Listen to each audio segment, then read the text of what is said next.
I was thinking about Aubrey's audience and how they might interpret it, and if they might think this is a utopian view of capitalism. Yeah, we didn't talk much about the so- problems that people associate with capitalism. So one thing I wondered if people bring up, like, I thought you handled the environment well. Thanks. But what do you think about Wall Street and financial services people? Give me an example. People who make money on money. So I mean, day traders. Yep. You know, Wall Street and what's the word, like hedge funds, I suppose. So people might argue this is an idle form of capitalism, and that the value that they're providing to their shareholders maybe isn't for the greater good of like the world. Like, what do you think about, like, this is a kind of a different realm than what you guys are talking about, of like physical products? Yeah. So hedge funds and like the Wall Street moguls do serve value in the marketplace. They've shown that they can do two things. One, they can perpetuate trends, meaning they can make things happen faster. And number two, they provide liquidity in markets where there isn't previously liquidity, which is very important to bring new solutions to the marketplace. So speculators who are betting on things going up or down can actually make things happen faster.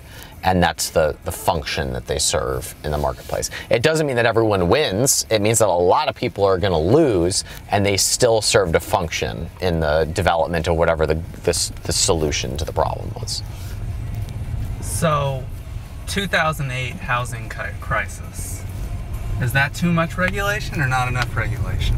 The 2008 crisis happened because a central authority, the Federal Reserve, kept interest rates at 1% for years. And so what you had was a pouring in of money that needed to go somewhere. And the place that it went was things like real estate, creating booms, which ultimately is going to create a bust because the prices should have never been that high. You had people spending money with almost no risk because interest rates were so darn low. And so you don't have a calculation of risk. You have a removal of risk. And so you're incentivized to take more risk than would be healthy in a normal economy. And that drove up asset prices, drove more people in, and then you had the collapse. That's cool. Yeah. Which is why a lot of people think that there's another one coming, because we solved the problem with even more debt. We solved the problem with even lower interest rates, which is crazy. And we'll see about that. This might be an interesting follow-up vlog, maybe.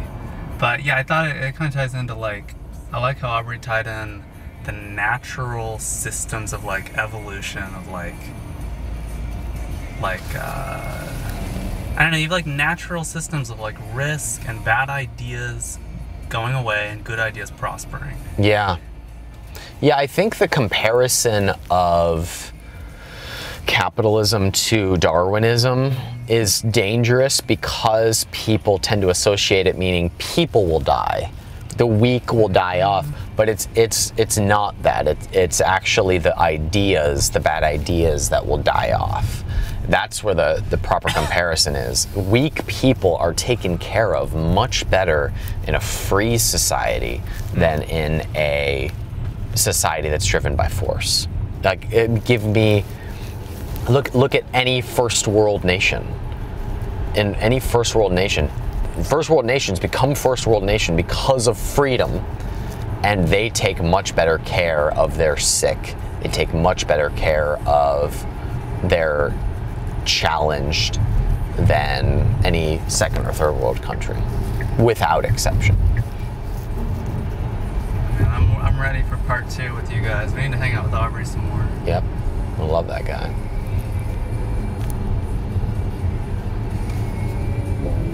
I feel like we're doing the right things, man. Yep.